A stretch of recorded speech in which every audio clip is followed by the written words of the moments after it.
We're giving away every week. First, stand up.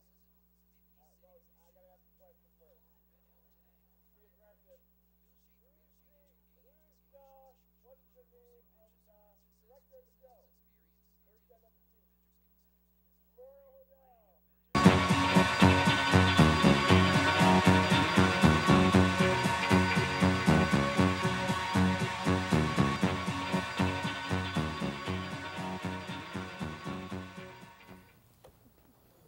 Live from the Mecca of Mormonism, Salt Lake City, Utah. This is Heart of the Matter, where Mormonism meets biblical Christianity face to face, and I'm your host, Shawn McCraney. We praise the true and living God for allowing us to participate in this ministry. We thank everybody who participates and helps. May He be with you and us tonight. Heart of the Matter can be seen right now, live streaming video, anywhere in the world, www.hotm.tv. Just go and click on streaming video button and we can go from there. Nearly 6 years ago, my wife drove me to the Long Beach airport and kind of said, here you are, good luck. We were in deep debt. I was in school. We're on that camera. And so tonight or today, Mary made Utah our home. So we are officially here. No more weekly travels via the airlines. No more of any of that. It's 6 years. She's put up with a lot and put it all on the line for the Lord and came to know the Lord along the way and our children. So people who are out there and think, you know, if I leave the church, my family will fall apart. My children will be lost. I've got to stay in for them. It's not true. Put your faith and trust in Him, and He will bless you. He'll bless your marriages through thick and thin. Still not easy on the poor woman, but He does bless you. So don't give up. Welcome to Utah. I love you too. All right. Weather's getting cold. People are needing warm coats. Each year, Aletheia Ministries tries to help the rescue mission of Salt Lake City in their efforts to keep people warm. How can you help? Bring new socks, the ones still in the wrapped bags, you know, and new or nearly new winter coats for males and females here to the station between 9 a.m. and 3 p.m. Monday through Friday, and we will take them in bulk over to the rescue mission. The address is on the screen. Thanks for helping, for those of you who are so inclined. Every Sunday without fail, God willing, we hold church up at the University of Utah. 10 a.m. we do milk, 2:30 we do meat, we do verse by verse. It's a very unique approach to church, so to speak. And if you're looking for a unique approach, a lot of non-churchy stuff going on, but a lot of fellowship and good times in the Lord. Come join us. Go to www.campus.com, and between the letters campus is a hyphen, campus.com. All right, take note of this. Ready? This coming Monday night, 7 p.m. sharp. Be there early, but sharp. At the Gateway Movie Theaters in downtown Salt Lake City, join us for our premiere of Boy. Take a look.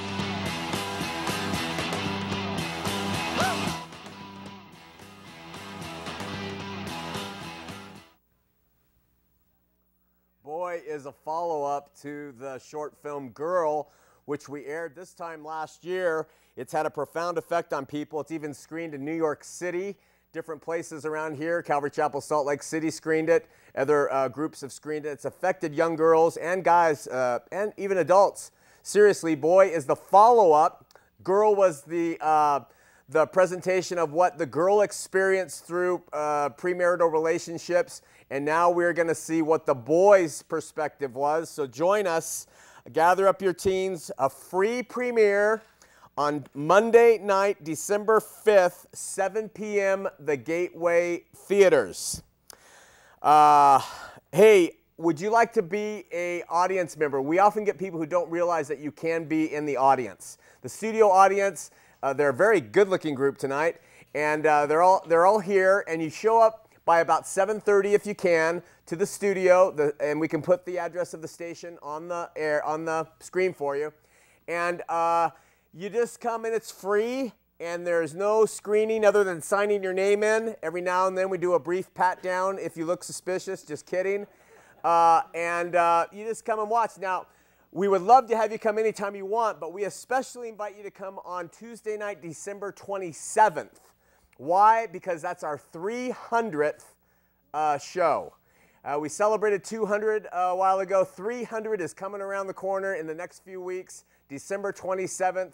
Be here. Last year we filled the studio with, last time we filled the studio with people, had a celebration, so we'd love to have you. Think about it. Okay, how about a moment from the Word of God?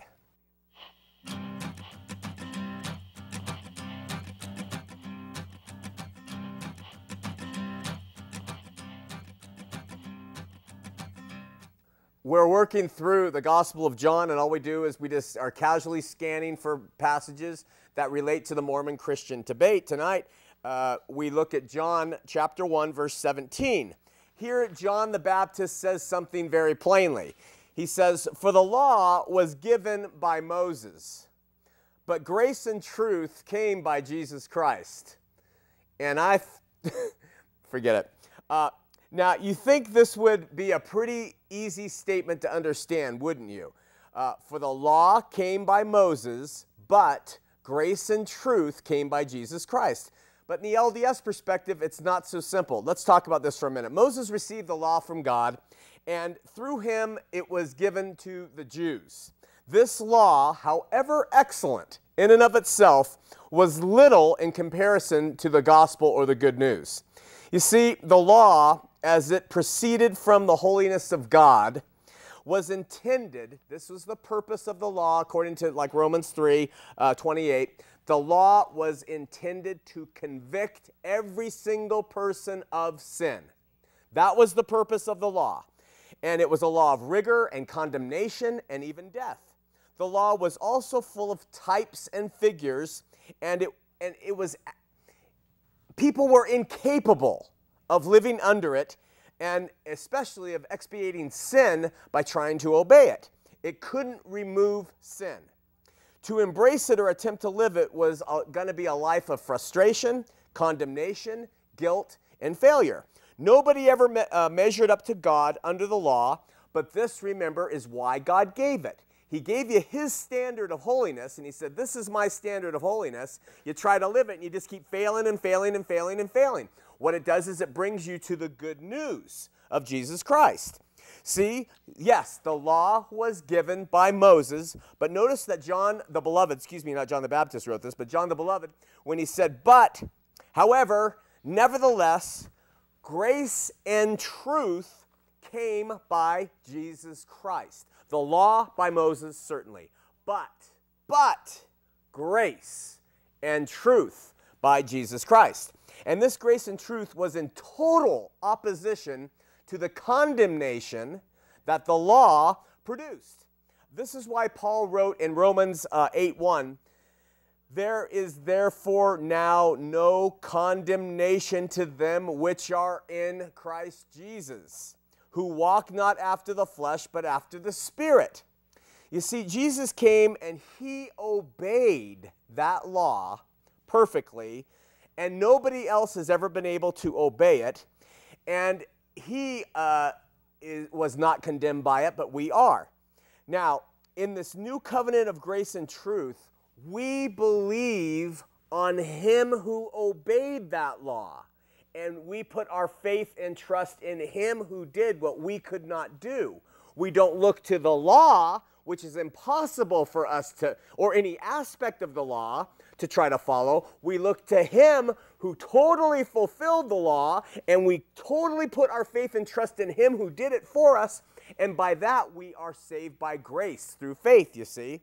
This is why Paul wrote in Galatians 2:21, I do not frustrate the grace of God, for if righteousness comes by the law, then Christ is dead in vain. You see, the law does not in any way make a person righteous because we can't live it. But what makes us righteous is by looking to him who faithfully obeyed the law, and by that we are given righteousness by virtue of our faith and faith alone. In Mormonism, they refer to their practices as laws. And they demand conformity to those laws in order for people to be deemed faithful. They have what they call the law of the Sabbath. They've had a law of consecration.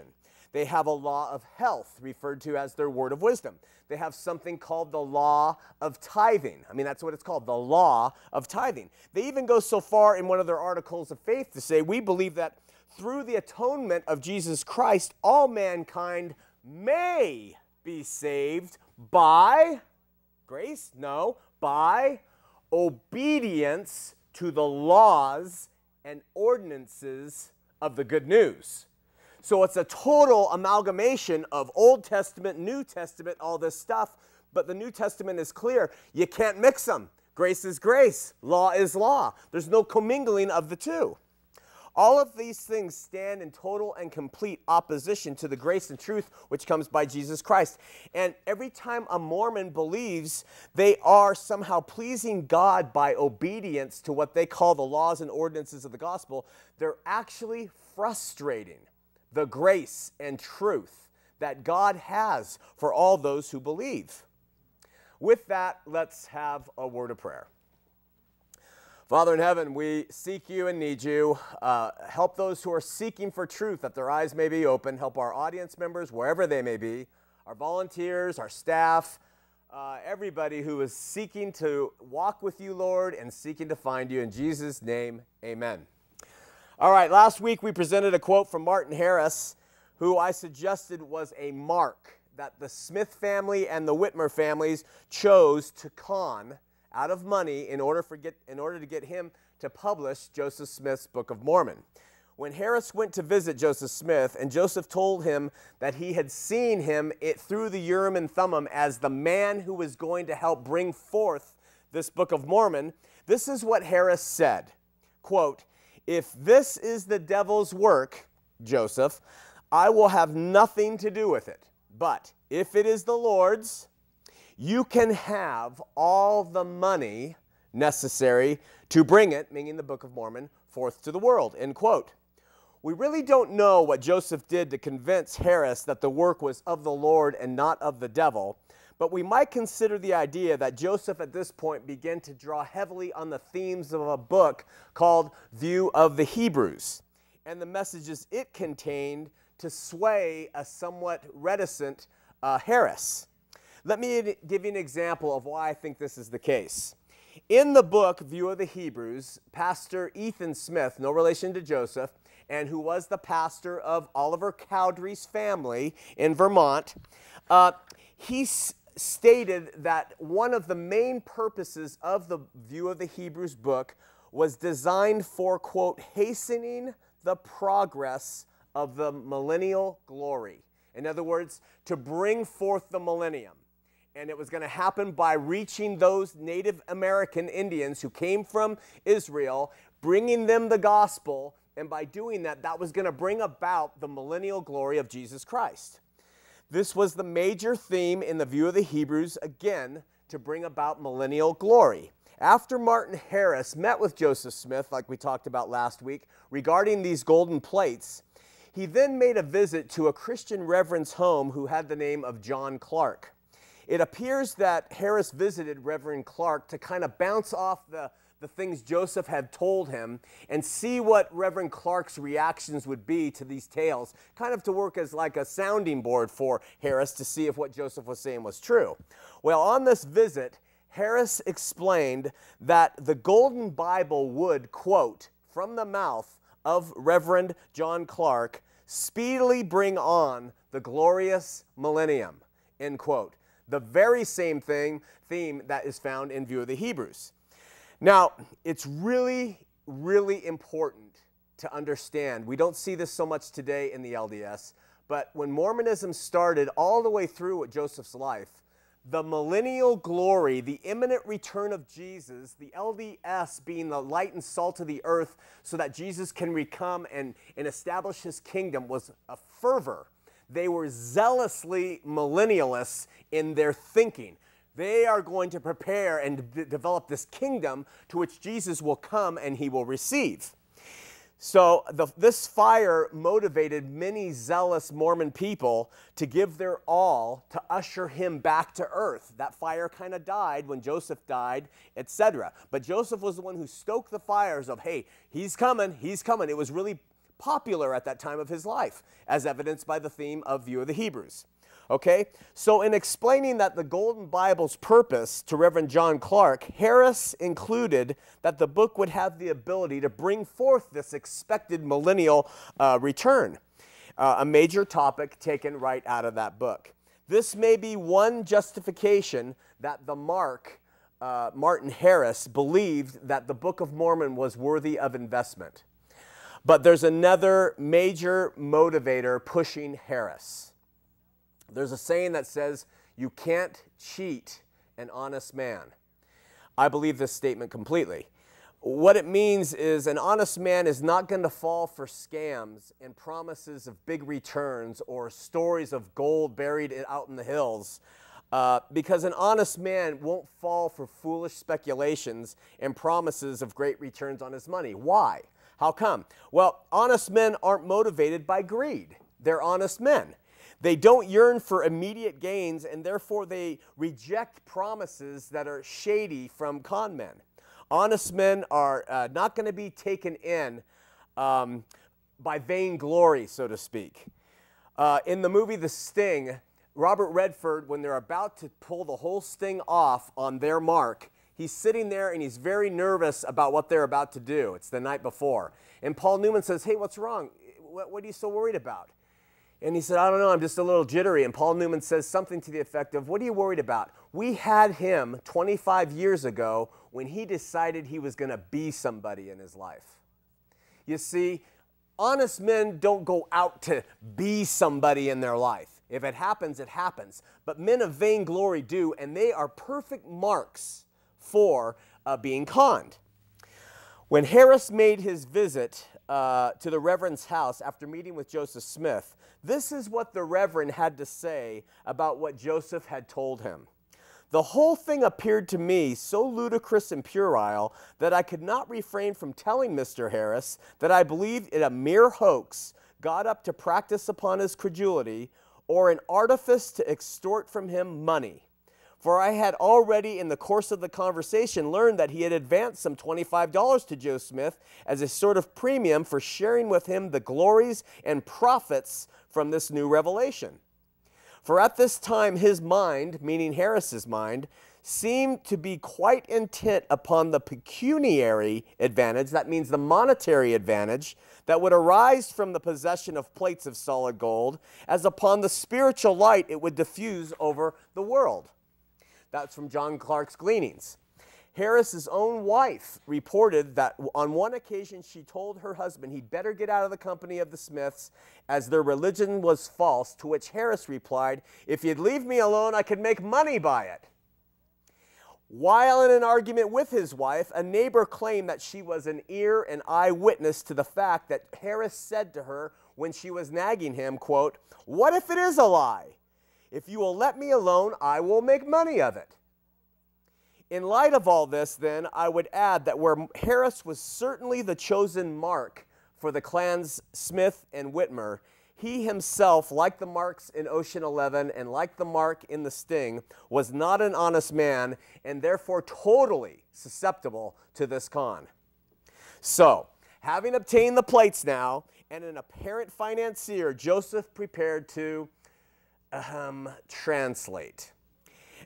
Because of the pressure from cronies that he used to dig treasure with, they were putting pressure on him because they wanted their share in this. They believed themselves to be part of a team. Joseph left the town of Manchester to translate in more peaceful surroundings. As a side note, Joseph later described his leaving the Manchester area as a result of persecution from an unnamed individual, when in reality what it was all his gold-seeking buddies were mad that they weren't let in on this gold, feeling that they were kind of a team to find this stuff. This is kind of half my problem with Mormonism and the Joseph Smith history. If Joseph had been a treasure seeker, and he was, and had lots of buddies who believed they owned part of the treasure he unearthed because they worked as a team, which they did, why not just say so, for goodness sake? What's the big deal? If it was the truth, say it. And then explain it. Say, you know, I was in treasure seeking with all my friends, and we had a lot of fun doing that, but when an angel came and told me about these plates, it was completely separate from them. But they didn't understand that, and so they were really angry with me, and they kept trying to say, we want our share of the gold. But I realized, you know, from the angel visiting me that while I was involved in treasure seeking, it was not right, but now this was a completely separate event, but they didn't understand that. But no, they twist and they turn and they hide and they obfuscate all the truth that they can of stories in order to present with you a picture that is just not true. Joseph wasn't an honest man, and the church leadership that has followed him wasn't honest either. Now, in this day, 2011, they're starting to have to be. And so they're coming out and they're making it appear that, boy, we are showing that Joseph looked into a hat to translate the book. And we are saying that he really never had the plates with him when he did the translation. Why are they doing this? Because they have to. The internet is making them stand up because of the official documents that are proving all their earlier stories that I was fed all the way up through, you know, to the mid-1980s. I think they pushed this stuff, and I think they still do. And so people can take the truth. Really, no matter how ugly it is, most people realize, you know, I've made mistakes in my life too, I can handle it. But when you start fabricating around it, that's when they smell a rat. And that's when they say we're not going to have anything to do with it. Anyway, Joseph decided to move to Pennsylvania as his father-in-law had suggested. So Joseph wrote to his brother-in-law, Emma's brother, and said, come down, bring a wagon, and take Emma and I back to Pennsylvania so I can come visit you and live there. They moved on a house that was on the corner of Emma Smith's father's property, Isaac Hale. And Isaac Hale, when they arrived, this is what he wrote about their arrival. Soon after they arrived, I was informed they had brought a wonderful book of plates down with them. I was shown a box in which it was said that where they were contained, which had to all appearances been used as a glass box of the custom-sized window glass. I was allowed to feel the weight of the box, and they gave to me to understand that the book of plates was then in the box to which I was not allowed to look. I inquired of Joseph Smith Jr., who was to be the first who would be allowed to see the book of plates. And he said it would be a young child. After this, I became dissatisfied and informed him if there was going to be anything in my house of that description which I could not be allowed to see, he must take it away. If he did not, I was determined to see it. After that, the plates were said to be hid in the woods. By the way, there were many people who reported that Joseph said the first person to see the plates was going to be a young child. I'm telling you, folks, this guy made stuff up as he went. It just morphed and changed as he went to survive and keep the story going. Once there in Pennsylvania, Joseph began translating using Emma as a scribe. Because of his father-in-law's request that he either must see the plates or they were not allowed into one of his homes, the plates remained in the woods. But Joseph said the power of the spectacles was so powerful, he could read their contents as if they were sitting on the table right in front of him. Now, Still at this point, it seems that he did not have a mind to make this book a new revelation from God. I'm not sure he even considered turning this new revelation or whatever into a new religion at this point. Instead, it was more so going to be a pseudo-history that included many religious themes to continue to appeal to Martin Harris. And I believe with some educated speculation, admittedly, that the motive for Smith still at this point was money. Still money. Treasure digging and seeking didn't work. Working out in the fields was always just going to be working in the fields to Joseph. But to provide the world with actual words taken from a buried manuscript written on plates nobody could see except his family, I think that he decided this is going to produce some coin, and he put all his efforts on it. The idea that the Book of Mormon did not start out, even when it was originally translated as a religious book, is attested to those many people who had conversations with Joseph about it.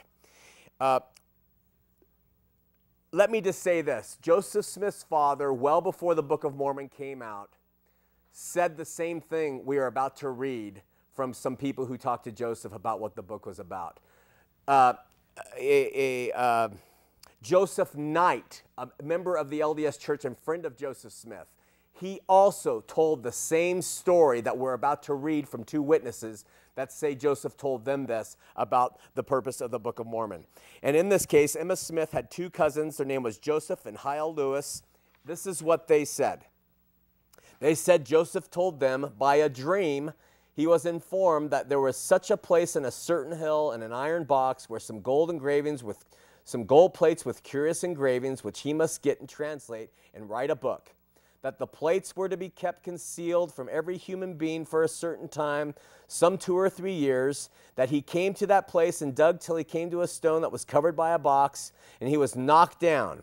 That he again attempted to remove the stone, and he was knocked down again. This attempt was made a third time, and the third time he was knocked down. After he exclaimed, "Why can't I get it?" or words to that effect.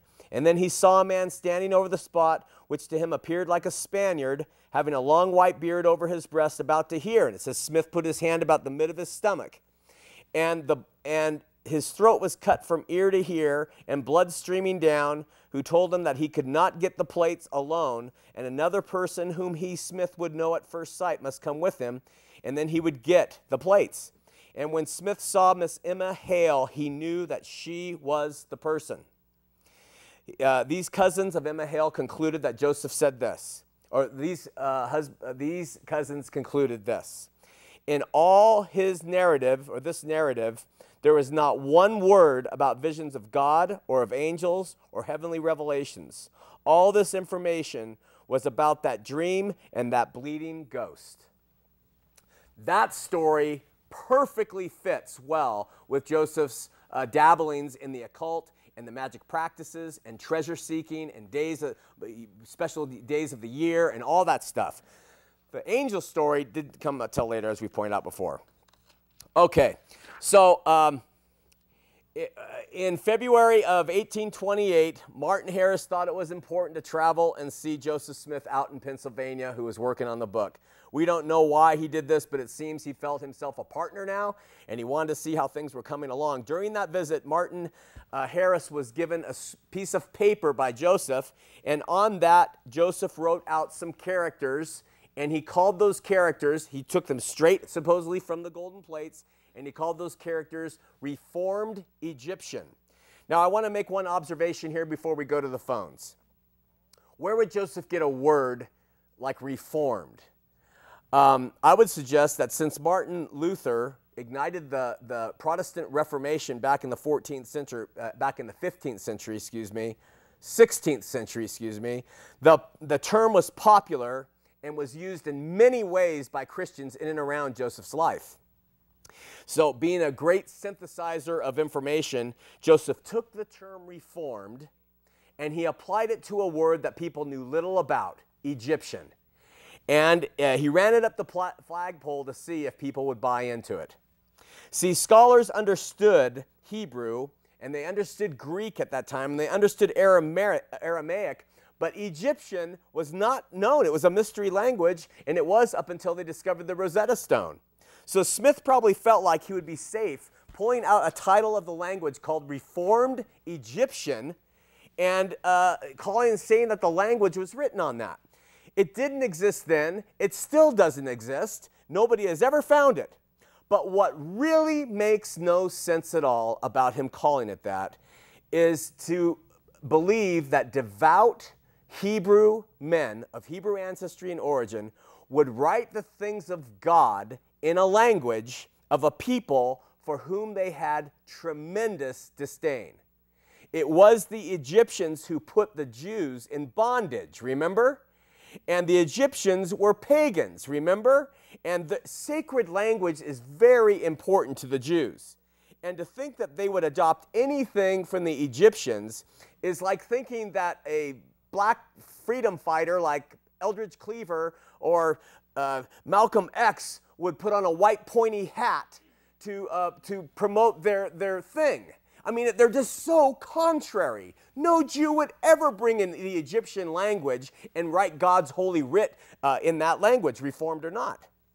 Anyway, Harris took the paper to New York City to get it authenticated by an expert. We're going to examine the stories and testimonies about that visit to New York City of Harris's in the weeks to come. Our ability to remain online is tied directly to your support. Please don't tire of me saying that. Don't think it's just an endless petition to get rich. It's just the facts.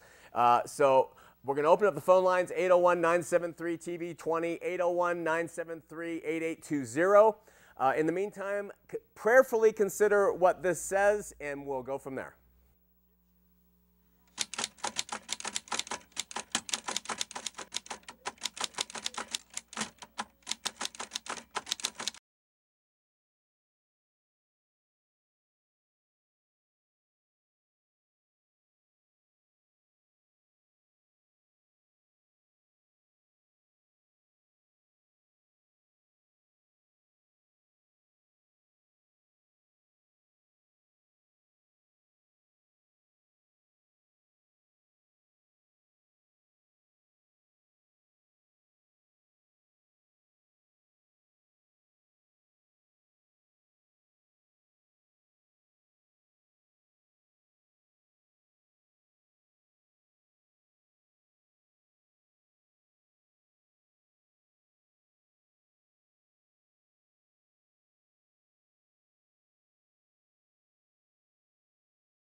We're going to go to Vince in Tulsa, Oklahoma, Morris in Santa Quinn, Utah, Kevin in Sandy, Utah. But before that, I've got a comment on this.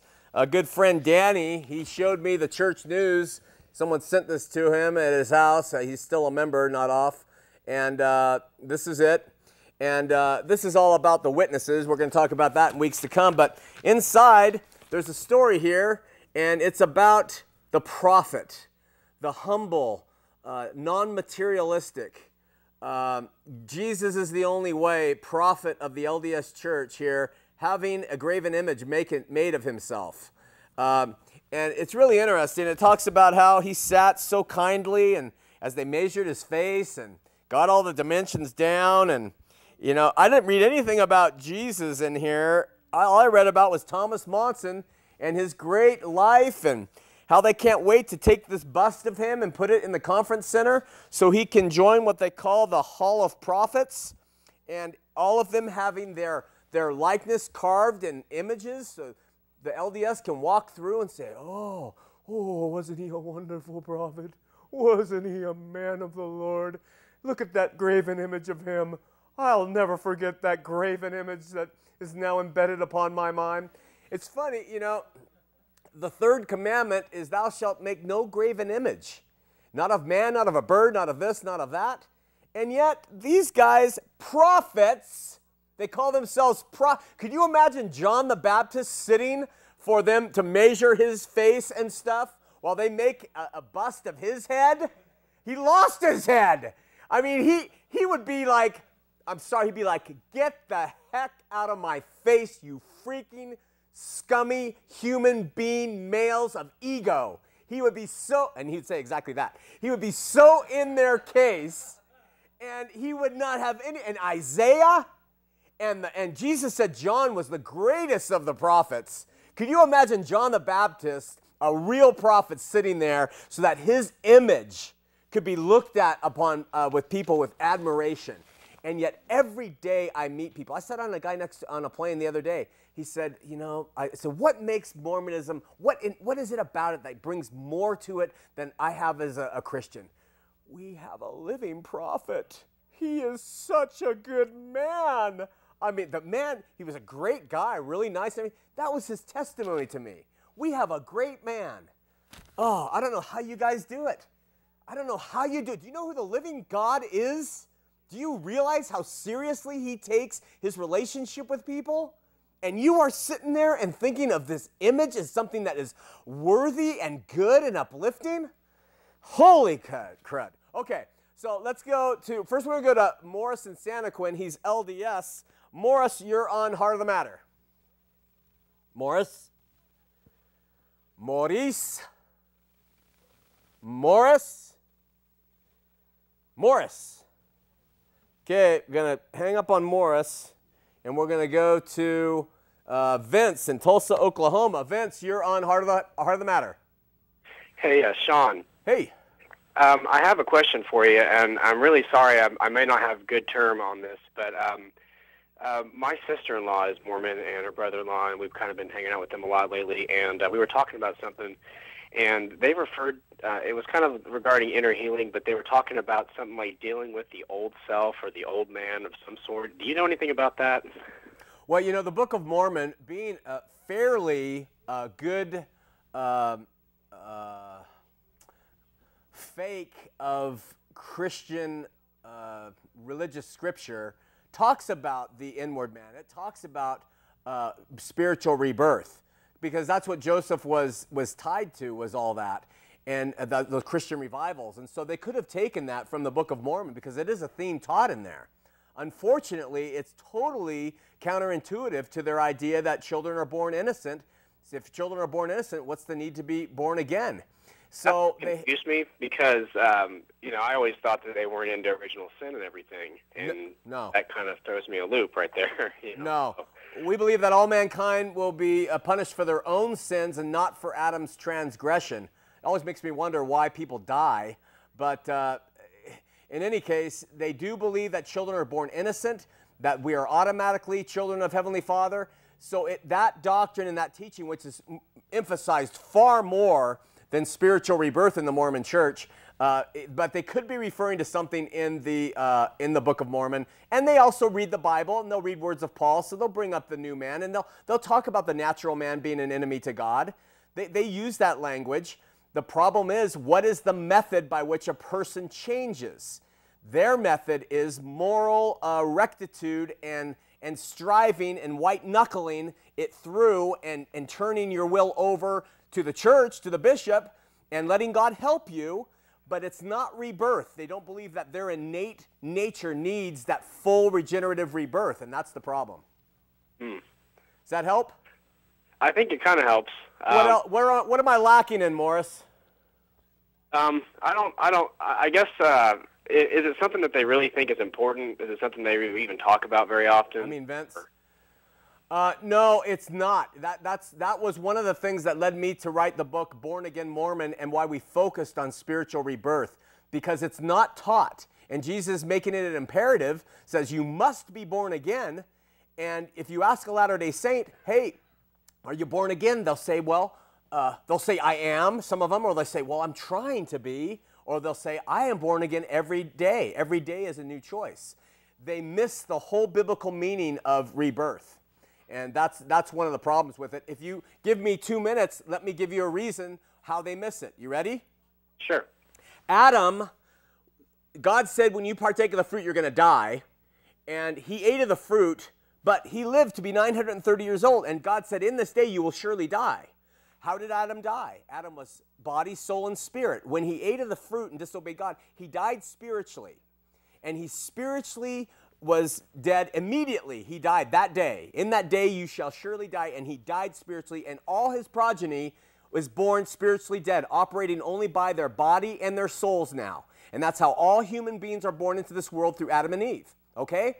And then Adam progressively decayed in his soul. He was perfect in the Garden of Eden, but his mind, will, and emotion, which makes up his soul, progressively decayed as he was exposed to a sinful world. Ultimately, his body died 930 years later, and he went to the grave, dust to dust. When you're born again, you are immediately regenerated. That's why the LDS notion that it takes a lifetime to be born again is false. It doesn't match the model of Adam dying immediately in his spirit.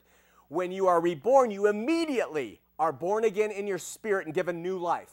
Then progressively, your soul gets better and better by virtue of that spirit working in you. You're not perfect, you still make mistakes, but it's a development of progress in your soul by virtue of the Holy Spirit working in you. And ultimately, your body will be glorified at the resurrection. So it's the reverse process of what Adam introduced. It's the reverse process when you're born again. The LDS do not embrace that. They say spiritual rebirth is a long-time process, and they've got it wrong. Does that make sense? Yeah, I think it makes sense. Well, awesome. Thanks for watching out there in Tulsa, Oklahoma, Vince. Hey, I love the show, man. Keep it up. Thanks for calling. Bye-bye. Have a good day.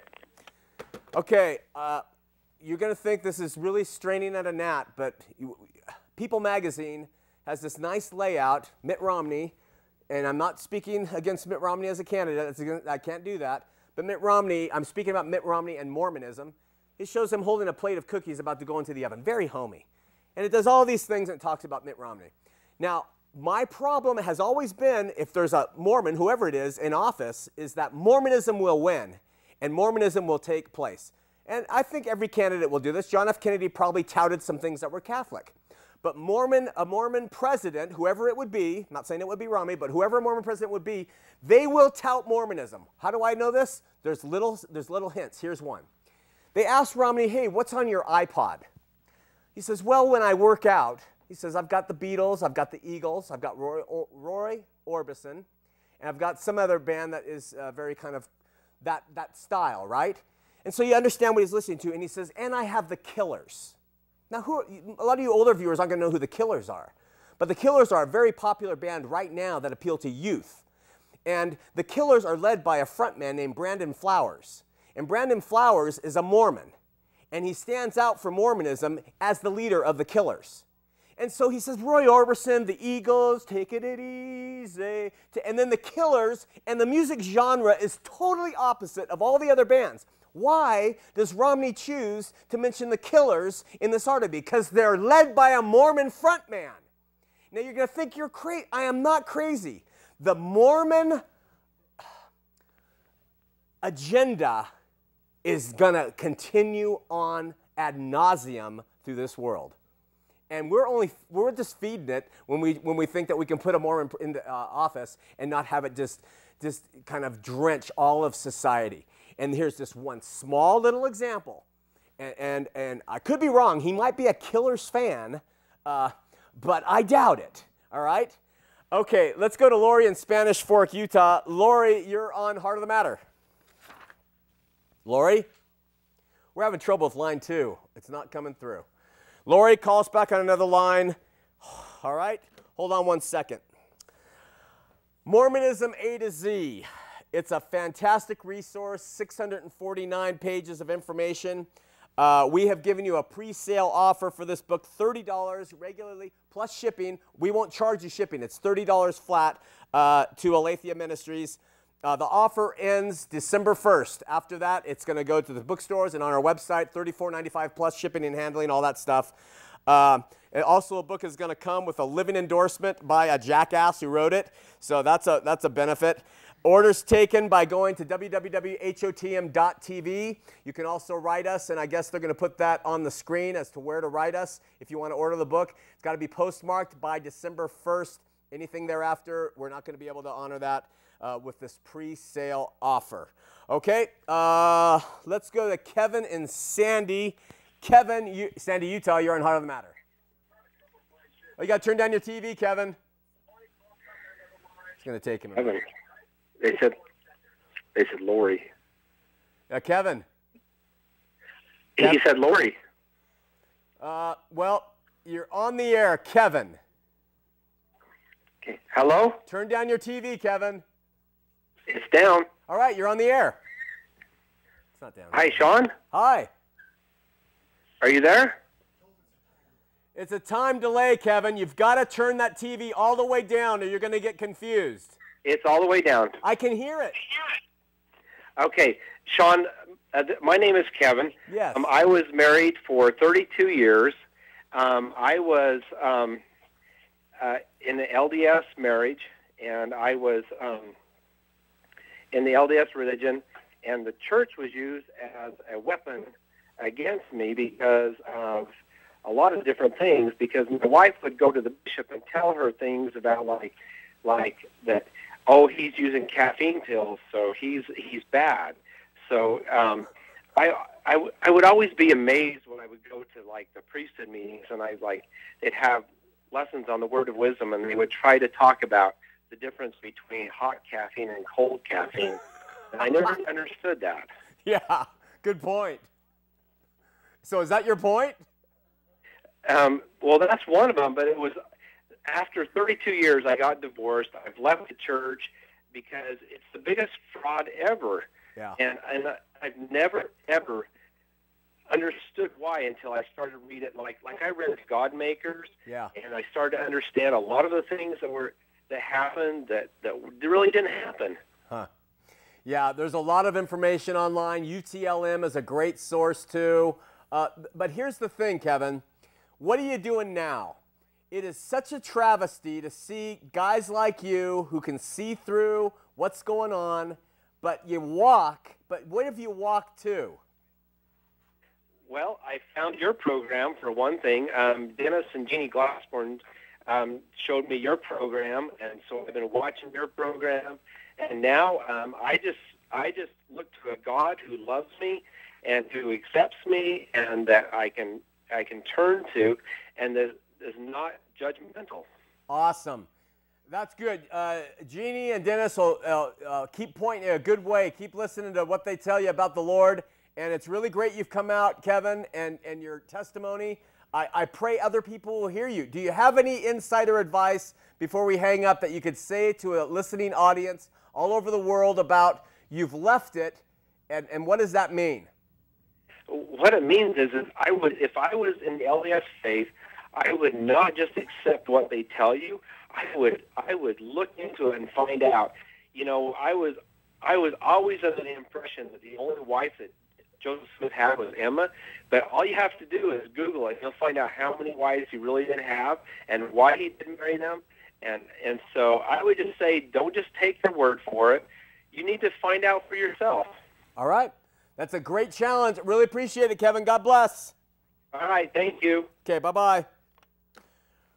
Nicholas wrote, I watched a show back from the archive. There was a caller who asked about the film The Secret and the Law of Attraction. The Law of Attraction is an occult teaching which has leaked into Christianity as name it and claim it, or what they call the prosperity gospel, word of faith, and other names. It's completely heretical and very dangerous, as it states that God owes us a happy life, a good job, a nice car. Some of the things big preachers on TV also suggest. Let me tell you something. What God promises you, God himself in the flesh, is persecution and trials and difficulty, a dying from the things of this world, which probably means trouble in one area or another when it comes to your life here. And but his who are his follow him, and they are faithful and trusting in him and his promises, and they look to an eternal glory, not to a worldly. And so anybody who teaches these things like word of faith and prosperity gospel, name it and claim it, turn the TV, man. Just turn it. It's not biblical in the sense of what the gospel of Jesus Christ is all about. They might find biblical precedents for it in the Old Testament, certainly not since Christ came. Rockwell says there is a great source to research Joseph Smith genealogy and his wives. It's familysearch.org. If you perform a search on Joseph Smith, typing in his name, birth date, and place of birth, it will bring up all marriages, some I should say, including the names and ages that Joseph Smith was a part of. So people who don't believe that Joseph Smith was a polygamist, go to your own familysearch.org, type in Joseph's name, his date of birth, I think it was December 23rd. I don't know the year, you can look that up online. And just look for yourself. You can see all the wives he had, and 99% of them secret from his wife, Emma. Mark from Salt Lake City, Utah is calling on line 3. Mark, you're on Heart of the Matter. Yes, hello? Hi. You're on the air. Oh, okay.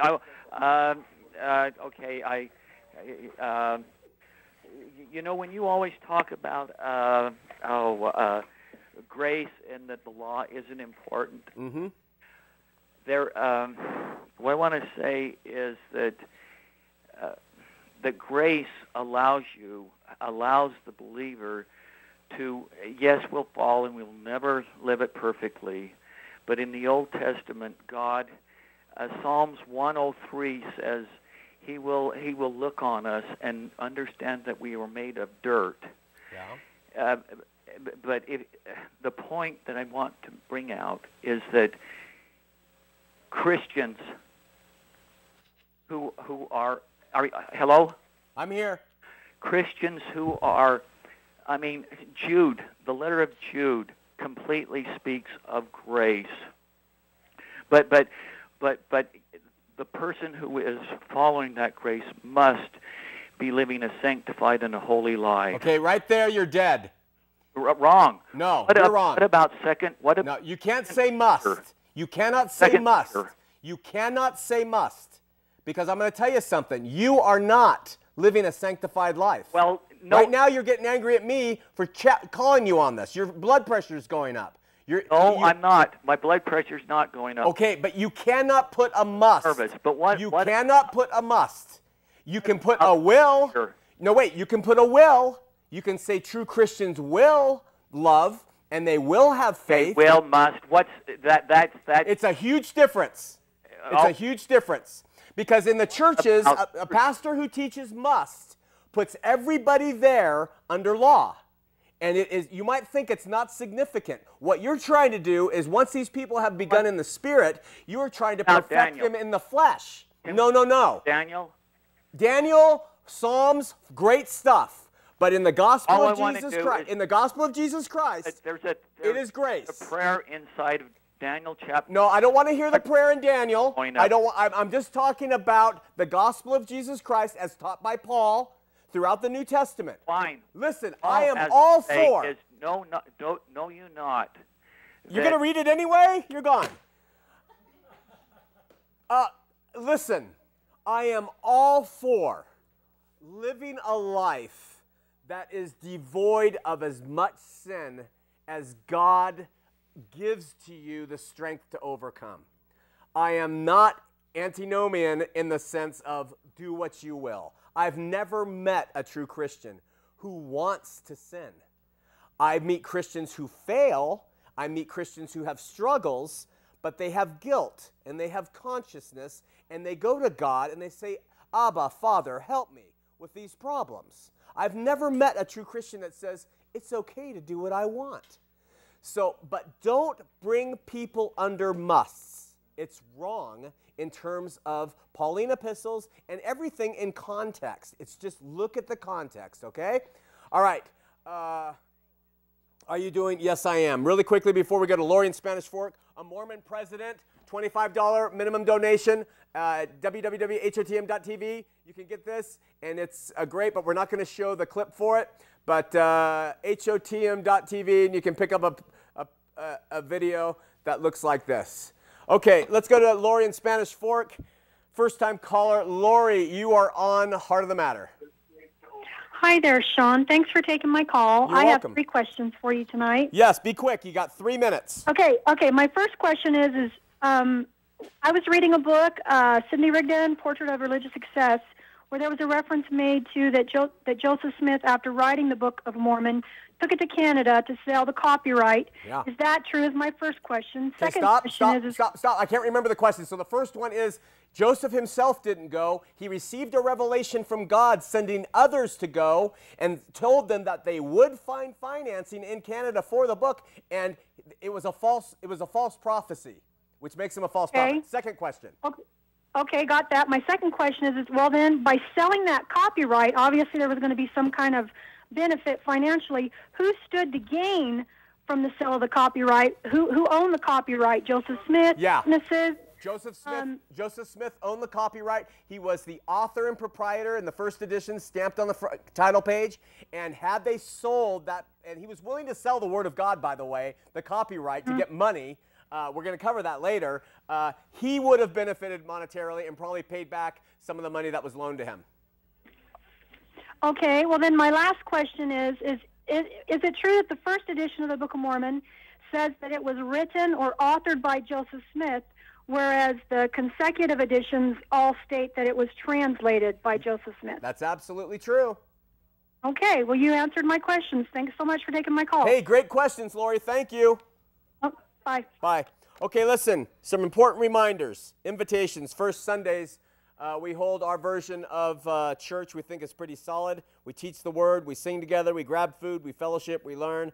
Then we get the heck out of Dodge so we can go out into the community and practice our faith. So that's called campus. Listen, any good Christian Bible teaching church in this state, go to it. You don't have to come to campus. You go anywhere where they're teaching the Bible and they're praising the Lord and they're keeping you out from law. By all means, go. This week we're doing communion, so if you want to come experience with us, join us. Go to campus.com. And secondly, Monday night, remember, boy, the premiere, 7 p.m., Monday, December 5th. Anyone and everyone, it is free. We hope youth will come. And it's the second installment of this 3-part trilogy addressing teen sex. The first one is girl, the second one is boy, and the third part, which will come out next year, is God. And so very entertaining and very informative and a great tool for youth leaders to use. So we hope you'll take advantage of this free screening and come and join us. Really quickly, a final email here. It says, how do I share the LDS with my door? It seems they just want to show up, say what they have to say, and leave. They don't want to hear anything else. Let me tell you something. When you go out hunting bears, you only shoot bears. This is something that Hunter told me. I used to think you took a gun out, you went out to hunt bears, but if you saw a deer, you shot the deer. But that's not what they do. You hunt a bear, you're only shooting bears. The LDS missionaries, they go and they look for the uninformed, the ill-equipped, and people who will not put up resistance, and they only shoot and spend their time on those. Remember that. Join us next week here on Heart of the Matter.